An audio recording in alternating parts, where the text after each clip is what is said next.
When my partner and I were driving back from Chicago, we had just met our latest nephew. We got this wake-up call that we were about to be parents, and so we were like, let's listen to all the podcasts about parenting that we can. So we listened and we found this list that was called Advice to Help You Be a Great Parent. And we listened, though first we had to have a conversation about the word great. Because while I'm really excited about being a parent, I am terrified. I have lots of anxiety and fears and nervous feelings about this new role. And so I don't need to add to the weight of those feelings by using a word like great to describe the expectations I hope to have of myself. Both being in our 40s, we've seen many of our friends become parents for the first, second, or third, or fourth time. And we regularly joke that we just want to be the good enough parents, the parents, how they treat their second child, and we think, no, let's go for the third, man. Let's try to be that calm. And I appreciate these conversations and how often we talk about this because I need help ratcheting down my own unrealistic expectations for myself. The expectations that I also heard in the, quote, bad moms letter. When she wrote, I've taken so many parenting classes and read so many books and have such a high standard for how I think parenting should be done, and yet I am nowhere where I think I should be. I can relate to her before our baby is even born. I can set those same kinds of expectations for the amount of books that I read as a minister and all the classes or seminars I've taken on preaching, or the cooking classes, or insert anything really, for whatever we think we can technically insert data into our brain and then expect the emotional process and complexity of who we are in our lives to yield this perfection that never seems to come. And my aspirations for parenting are high, in part because I really want to love my child and to do that well and to provide for its well-being. And honestly, when I pay attention and I look a little deeper at what else might be some of my motivations lingering in the mix, I see my own fear and anxiety fueling my desire to be great. And this can be a common motivator for many parents. We experience things as kids that we promise ourselves we will never repeat in adulthood. And then we're shocked when we hear those words coming out of our lips. Or if we hear it coming out of our parents or our partners or our co-parents' lips, or even the hint of the words or behaviors that become the inadvertent landmines for us. We have large reactions. And it's not just parents who are motivated by bad experiences. We all do this. We say, I'll never again date someone who lives far away from me. I'll never work for someone who micromanages me again. I am never going to have a puppy. I'm not going to experiment with a Thai dessert ever again. I'm not going to buy a used car or be a controlling parent. Because when we experience something we don't like, we see what we can learn from it, which is great. But occasionally we overcompensate and we think we can swing the pendulum in the total opposite direction and then we'll be safe and it will never happen again. It's as if we think we can right the wrongs of the past by changing our behavior today. And while we can change our behavior today, there's no such thing as correcting what has already happened. It's over. It can't be changed. It is what it is. Though we may wish to go back and give the child in us that wanted what we so desperately wanted or even deserved, the only thing we can do for those hurt places in us now, today, is to take responsibility for them, to offer those places compassion and love, understanding. We don't get to heal them in a way that they go away and, oh, great, that painful experience in my life, I got to exercise it away with love. That's not how it works. Those parts of us need love always. It's as if we think we can help those parts finally be done with whatever their pain is once and for all by being a superhero today. Whether it's as a parent, a worker, a dating person, a pet owner, whatever it may be in your life. If we think, well, if I do everything right now, You know, if I can jump over that child's temper tantrums as they go through a developmental stage and one single bound of compassion with no tantrums of my own, then I've succeeded. We raise our expectations of ourselves and we set ourselves up, actually, to feel disappointment again. Because we're never going to make those places feel better by demanding perfection out of ourselves now. And from what I've seen, parenting is hard. Babies act like babies. When we call people babies, we're literally saying you are acting with the developmental stage of a baby. Or kids. Kids act like kids because babies and kids are babies and kids. And it's hard. You can't rationalize all of the time with adults, let alone babies or kids. And it's hard to be the bigger person, especially if we think we have to be perfect at it, doing right by our kids and by our unconscious past hurts that still live in us. And I have these motivations. I knew violence as a kid, and it wasn't all my parents' fault, but I lived with those experiences. So guess what? Those hurt child parts in me, they don't care who caused it. They just want me to be a perfect parent to make sure that my children never have to go through any of the stuff that I went through, and actually to protect all children now, here, and everywhere. Because my hurt places are hurt, and they have unmet needs. My hurt places have led me to take care of those needs in myself, and for this I am grateful. They've motivated me to do many things, some of which are healing, some of which are not. But they've also led me to the healing and supportive work of therapy, to new behaviors, to learning to care for myself. These parts have also encouraged me to listen to podcasts to become the greatest parent ever. But what my hurt parts haven't been able to do is to produce with their fear or anxiety a superhero woman who does everything right, who can never be hurt ever again. The strides I have made have not come from this hurt part of me, but the loving and wise part that responds to that pain. This part who is adult, who is grounded and connected. So while I thought I would share today some of the things I learned in these podcasts, because truly they were beautiful and moving, after hearing this letter from the, quote, bad mom, it helped me realize where some of my own motivation and unrealistic expectations come in to be this perfect parent who loves everything about it and is going to be great. But there's a line to be wary of when we seek to better ourselves. I'm always seeking to better myself. I love growing and learning, but there can be an edge to it, right? That feeling when our chest gets tight, and it's not so much love that's motivating us, but this fear that's corralling all of our love and tucking it into a corner that says, okay, now you better do this right. So hearing the quote from the bad mother's letter and this other woman's letter helped me realize how sneaky that fear can be when it says, oh, I'm here to help you. When really it's just trying to demand that it be safe. There's another mother who wrote in a letter on this podcast, and she said, I love my daughter. She's now 2 years old, but I hate motherhood. I hate it so much. I hate the lack of sleep, and I hate playing Ring Around the Rosie. I hate picking up pasta from the floor, and I hate tantrums.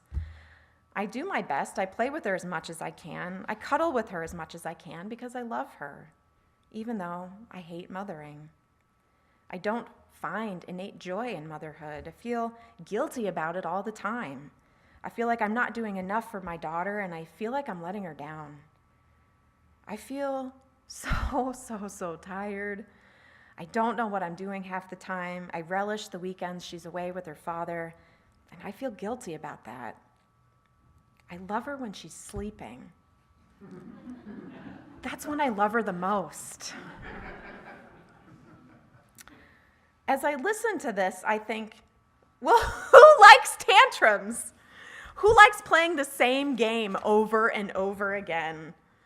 I don't know any parent who does these things for fun when their children aren't around. I've never once called a friend who said, oh, I'd love to come over, but I'm really just addicted to this crinkle book with numbers in it. That just doesn't happen. We do these things because we love our children, not necessarily because we love the work of parenting. We're adults. We're not going to be enlivened by doing the same simple task over and over again. Yet, as young children, that's what they need for their own learning. And so we do it because we love them. It's about the love of the relationship, not the role, that motivates us. And when the hosts of the podcast responded to these two women, they were so compassionate. And one said, "What's the most important thing about being a mother?" Loving your child. Both of these women said they love their children. They just don't like doing the work. As women, I think it feels horrible to us to admit that, guess what? I am not programmed to take care of everyone. While the society might tell me that that's what I'm supposed to love doing, I don't always love doing that. It's part of patriarchy telling us who we're supposed to be and how to control our bodies to keep us in a place. Not everyone loves this. And for the people who do, it's not biologically determined by their sexual organs, their chromosomes, or their hormones. One of the hosts, Cheryl Strayed, reminded the mothers, "You love your children. You don't love the role of mother." She related, "I love my husband, but I don't love the role of wife or whatever that's supposed to mean." She said, "I don't do it conventionally." I have to remind myself of this all the time. I can so easily say, wife equals this. In fact, I was watching Mad Men shortly after we got married, and I had to stop because I was unemployed, and my husband would come home, and I was just in my head like, what's my job? I'm a wife. And he said, please stop that show. Because there's no cookie cutter mold that we're supposed to fit into that we really can. We can give ourselves space to be who we are in the relationships that we have. A therapist who came on the show commented that as society has become more aware of the impact of childhood on our psychological and personality development, our parenting has become child-centered in a way that can feel like there's no room for the parent to have their own life or feelings. She says we have to be everything or they'll be on someone's couch in 20 years. And I say to that, so what? I've spent a lot of time on a couch with a therapist, and it's been some of the greatest freeing discoveries of my life. It's not something to be condemned or feel bad about. We all need help navigating the complexity of life. We haven't failed when we turn to someone else to say, I'm not sure, and I want to think about this. Can you support me on my way? In fact, I think that's a great success. When we have nurtured in each other the knowledge that other people can actually be there for us, can support us, and be let into the most intimate and vulnerable parts of our lives. We can be so hard on ourselves. So I'm so glad I didn't come here with strategies for parenting for you. As if I would know. Instead, I want to offer you on this Mother's Day an invitation to love yourself as you are right now. Our Soul Matters packet this month asked a question that I haven't been able to put down, and rightfully so. I haven't been able to put it down as my own private person, Erin. I haven't been able to put it down as a minister. And I definitely can't set it down after I hear the quote, bad mom, sharing her pain. It's a question that walks right up to our Unitarian Universalist faith, and it points out where sometimes we don't really walk our talk, and we don't even notice that we're doing it. The question also hugs the mother and the letter, as it can melt my shame and yours. And the question is, do you believe you are a blessing? Do you believe you are a blessing?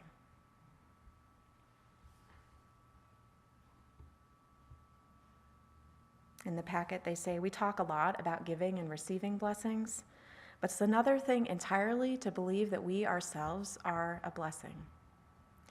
has nothing to do with hubris. It's about owning your uniqueness. Our Christian friends say that we've already earned grace without having to do a thing. We UUs prefer to talk about inherent worth and dignity. But we agree that all the proving, striving, achieving, and competing to earn acceptance is a waste of time and a drain on the soul. Does this task of accepting yourself as a blessing come easy for you? Or are you still, like me, maybe, a bit too hard on yourself and imagine it as something you still have to earn?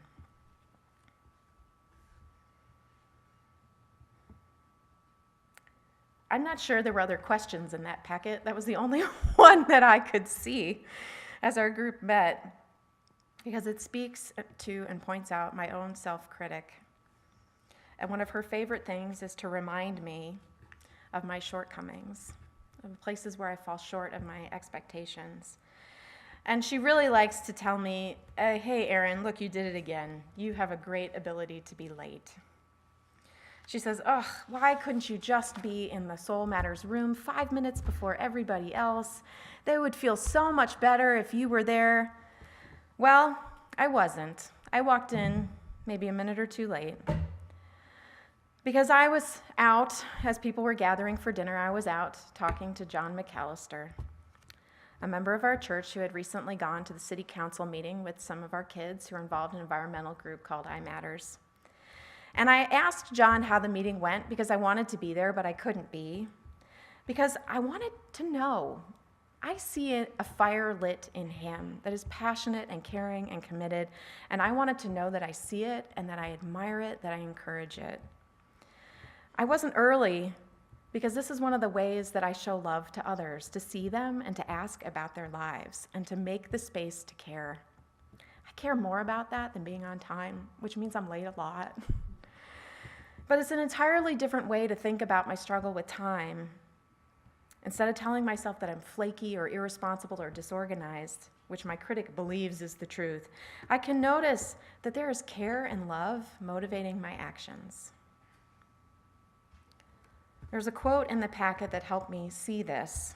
It's from John O'Donohue in his Book of Blessings, and he said, "May you see in what you do the beauty of your own soul." May you see in what you do the beauty of your own soul. So let this be my Mother's Day gift to each of you, because we are called in adulthood to be mothers to ourselves. So let us practice mothering ourselves by honoring our own inherent worth and dignity, the blessings that we really are. You can think about how to be a, quote, better parent some other day. Today, I encourage you to just love and honor yourself as you are, to notice the care that you already give, the grace you offer others, the actions and words that you tend to overlook that deserve to be noticed, and what motivates them. So let us pause for a moment to reflect on our choices, even just this day or yesterday, and to look and see if you can see in what you do or have done the beauty of your own soul. Let us share a moment of silence now.